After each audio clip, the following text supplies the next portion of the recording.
Objetivo definido. Bem-vindos de volta, senhoras e senhores.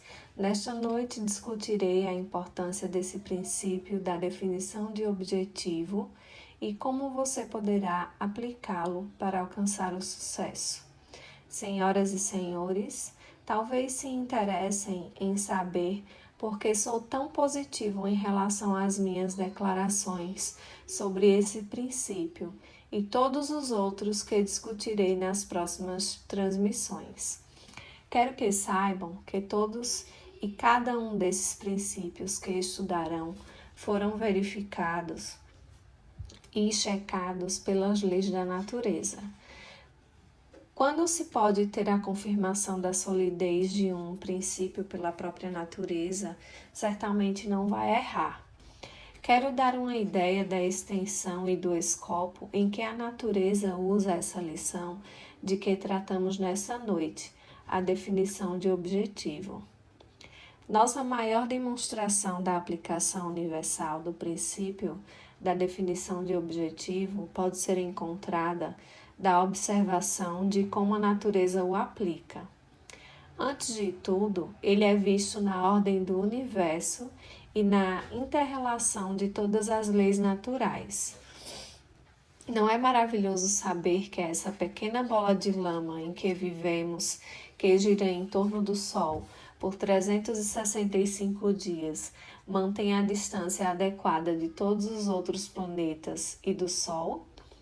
Não é maravilhoso saber que tudo isso é organizado?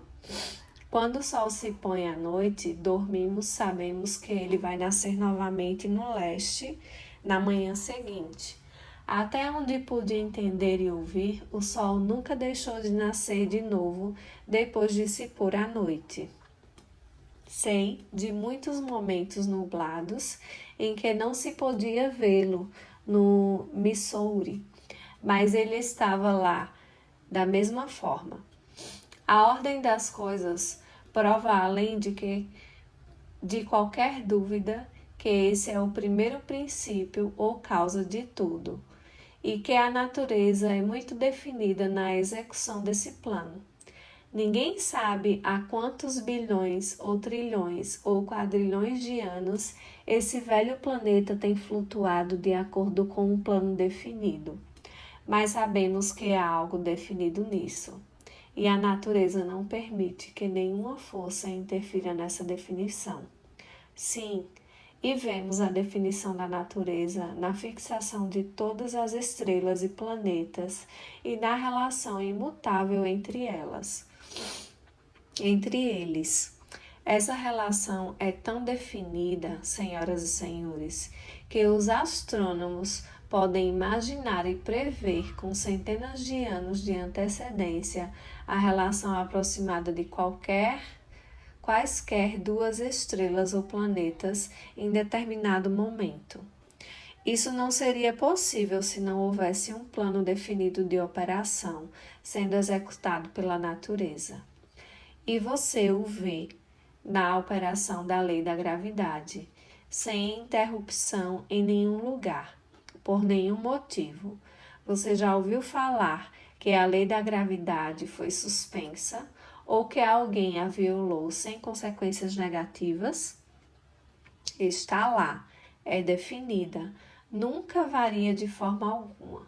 Você pode se ajustar a ela e ela se torna muito útil. Mas se você não se ajusta, ela pode se tornar muito destrutiva. Você a vê no equilíbrio geral da vida nessa terra, de forma que nenhuma espécie possa dominar. Sabia que a raça humana não duraria 12 meses se a natureza não tivesse um plano definido para equilibrar os insetos e os pássaros e a grande variedade de coisas menos importantes que os seres humanos? Às vezes, ela envia uma praga de gafanhotos que causam muitos danos, mas em pouco tempo um bando de pássaros, gaivotas ou qualquer outra coisa aparece e se refestela de gafanhotos para manter esse equilíbrio. Há algum tempo atrás, algumas pessoas trouxeram para cá umas aves, acho que da Inglaterra, com a intenção de destruir alguns insetos de que esses pássaros, os estorninhos, gostam de se alimentar. Mas a natureza não gostou do desequilíbrio em seus assuntos e por isso ela multiplicou estorninhos muito rapidamente e aí eles se tornaram um incômodo. Se quisesse. Quando você começa a interferir no equilíbrio geral das coisas da natureza, cria problemas, porque ela tem um plano definido para manter tudo em equilíbrio, de acordo com suas intenções gerais. Isso deveria ser uma dica para os seres humanos. E você vê isso no processo de evolução, por meio do qual o funcionamento de todas as coisas existentes, animadas ou inanimadas, resulta de alguma coisa da mesma natureza que as procedeu. Não é interessante?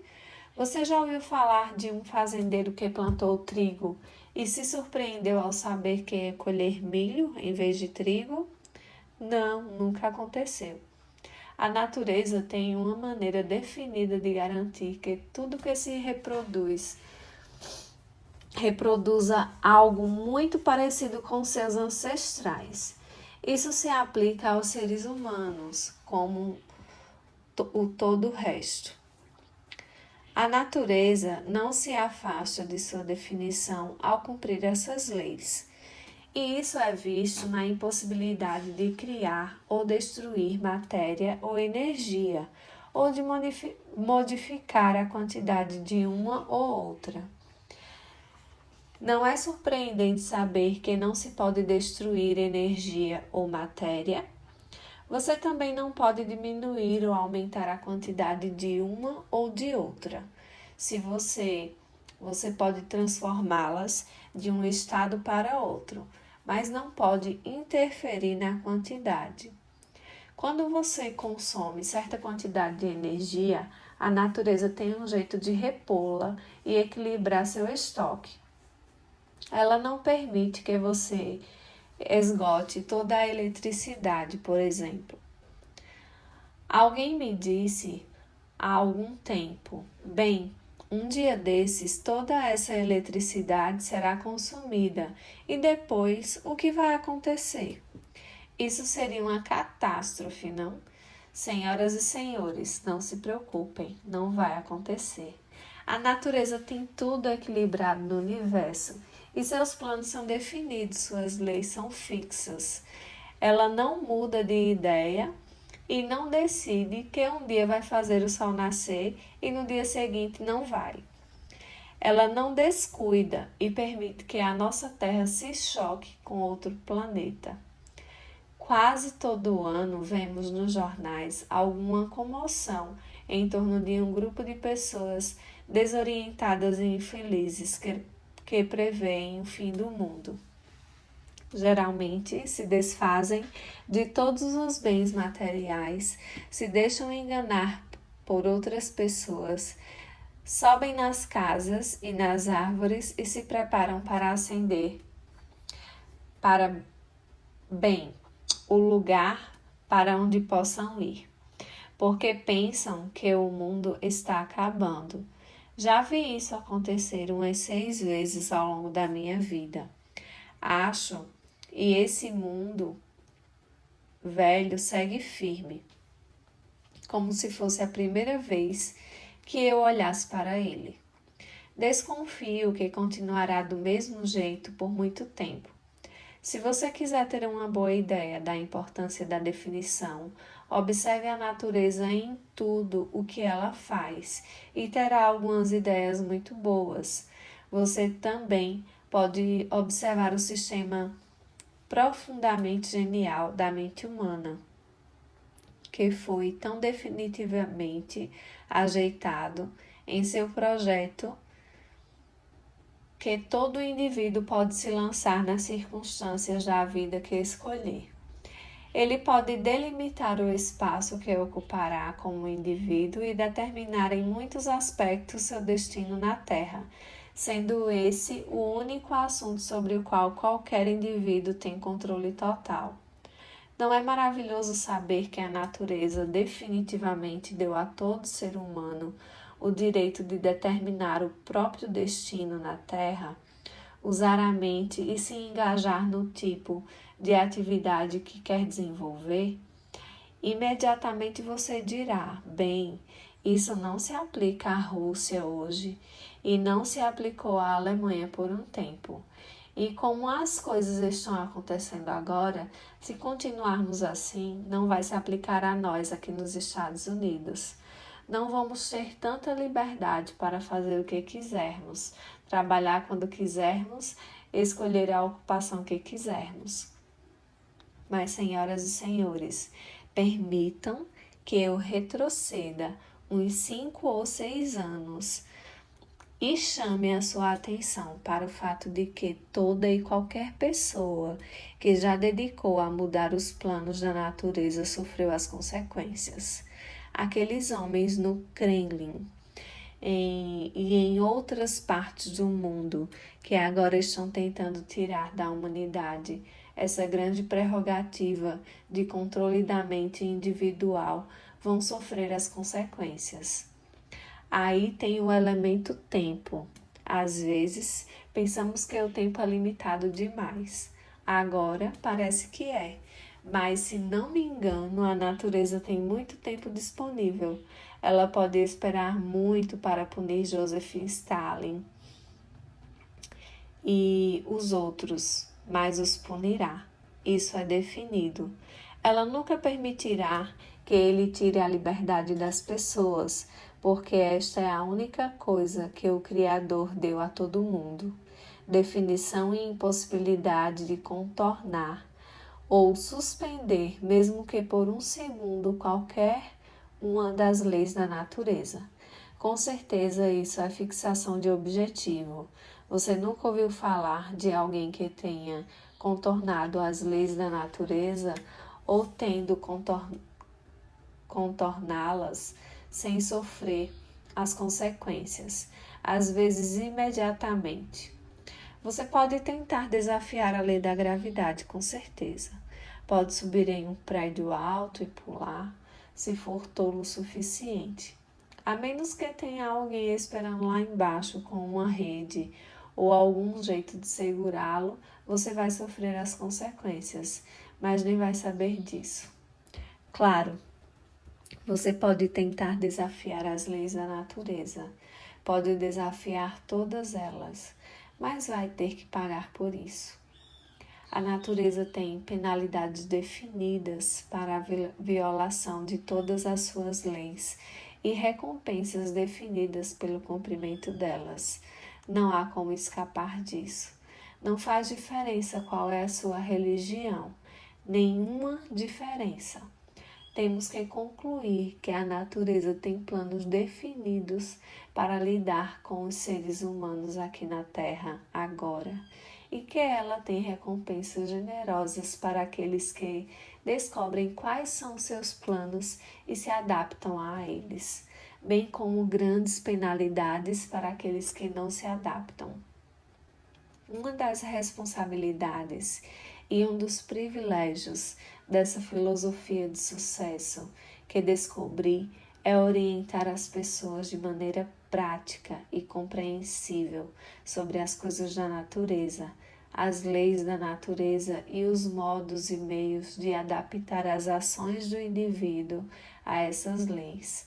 Agora, senhoras e senhores, quero apresentar alguns fatores importantes relativos à aplicação da definição de objetivo. O primeiro é que o ponto de partida de todas as realizações individuais é a adoção de um objetivo definido, acompanhado de um plano definido para sua realização, seguido de uma ação apropriada. Há 3 palavras-chave aqui para lembrar: Se você não conseguir guardar tudo que eu disse, deve haver um objetivo, deve haver um plano e deve haver uma ação. Objetivo, plano, ação. Não basta dizer, bem, um dia desses vou entrar no ramo da madeira. Um dia desses nunca chega. Vai se você disser, a partir da semana que vem, vou encomendar o material necessário e entrar no ramo de corte e venda de madeira em Paris, Missouri, e se tiver o capital disponível e começar a agir, isso é definido. O segundo fator é que todas as conquistas individuais são resultado de um motivo ou de uma combinação de motivos. Tudo o que você faz desde o momento em que toma consciência de si mesmo até morrer é resultado de um motivo. Ninguém faz nada sem um motivo e existem apenas 9 motivos básicos. É importante lembrar sempre que esses 9 motivos básicos são o ABC do sucesso. Você nunca deve, em nenhuma circunstância, pedir ou esperar que alguém faça alguma coisa sem plantar na mente dessa pessoa um motivo ou uma combinação de motivos que justifique o seu pedido. Eu jamais pediria a alguém para fazer alguma coisa sem antes sentir que plantei na mente dessa pessoa um motivo e também justifiquei o pedido. Se você fizer isso, nunca vai dar errado. Aqui estão os 9 motivos básicos cuja combinação é usada por todas as pessoas que realizam qualquer coisa. O primeiro é a emoção do amor. Você se surpreenderia com quantas relações humanas são estabelecidas, quantas fortunas são construídas e perdidas, e quantas coisas acontecem neste mundo como resultado desse motivo do amor. É o maior de todos os motivos e a maior de todas as emoções, e é também o mais perigoso, especialmente para aqueles que soltam as 2 pontas da corda e dizem, vou mergulhar de cabeça. Conheço pessoas que fazem exatamente isso. O segundo desses 9 motivos básicos é a emoção do sexo, a grande força criativa empregada pela natureza para perpetuar as espécies de todos os seres vivos. O terceiro, o desejo de riqueza material. Essa é uma característica inata, é um dos motivos importantes que inspiram os homens a se dedicarem a grandes empreendimentos. Nunca ouvi falar de alguém que recusou uma oportunidade de ganhar dinheiro de maneira legítima e às vezes, infelizmente, de outra maneira.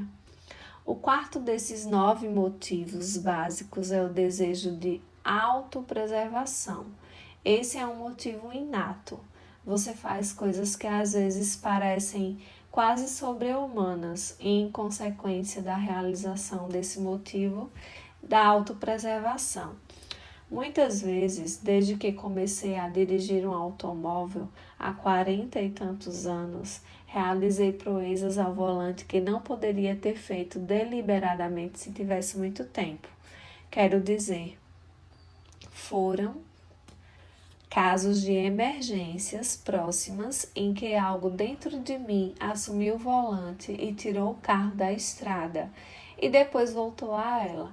Aconteceu algo assim na segunda vez que vim a Paris. Meu carro rodou na estrada, rodou e parou de frente para Paris. Acho que o carro queria que eu voltasse aqui e terminasse o trabalho. Lá estava eu, a caminho daqui novamente. O desejo de autopreservação é um motivo enfático. O quinto motivo básico é o desejo da liberdade de corpo e mente. O Criador não só deu a você o direito da liberdade, o direito inato de controlar a própria mente e, por meio desse controle, obter liberdade para si mesmo, mas também plantou em sua mente o desejo por essa liberdade. Se tem algo que aqui na América nós valorizamos hoje acima de todas as coisas, isso é o privilégio de ser quem somos, de dizer as coisas que queremos dizer, de fazer as coisas que queremos fazer. Obviamente, nem sempre podemos dizer as coisas que gostaríamos de dizer, mas podemos chegar bem perto disso. Liberdade. Temos muita liberdade nos Estados Unidos, mais do que em qualquer outra nação do mundo. Esse é um dos motivos para fazermos algumas das coisas que fazemos agora, a fim de proteger essa liberdade. O sexto motivo é o desejo de expressão e reconhecimento. Expressão e reconhecimento pessoal. Ainda não conheci ninguém que não quisesse fazer uma ou outras destas duas coisas. Primeiro, ser capaz de fazer um discurso. Sobre o quê? Qualquer coisa. E segundo, escrever um livro. Sobre o quê? Sobre qualquer coisa. O desejo de expressão pessoal é um desejo inerente e um dos grandes motivos que levam homens e mulheres a se envolverem em empreendimentos de longo alcance. Talvez tenha sido o motivo do desejo de expressão pessoal que me levou a passar 20 anos de quase fome enquanto organizava esta filosofia e a preparava para o público. Acho que nenhum outro motivo poderia ter me mantido nesse trabalho, que nem era lucrativo. O sétimo motivo principal é o desejo de perpetuar a vida após a morte. Esse também é um motivo inerente. Agora chego aos dois últimos motivos e ambos são negativos. O número 8 é o desejo de vingança. Você ficaria surpreso com a quantidade de energia gasta diariamente por pessoas que tentam se vingar de alguém por alguma queixa, real ou imaginária. O desejo de vingança é uma coisa muito destrutiva. Pode causar dificuldades ou injustiça para os outros, mas certamente prejudica quem se dedica a ele. Existem muitas pessoas neste mundo que não aprovam, algumas das quais não gosto particularmente, mas se eu tivesse uma grande oportunidade de me dedicar a qualquer forma de vingança, eu a recusaria.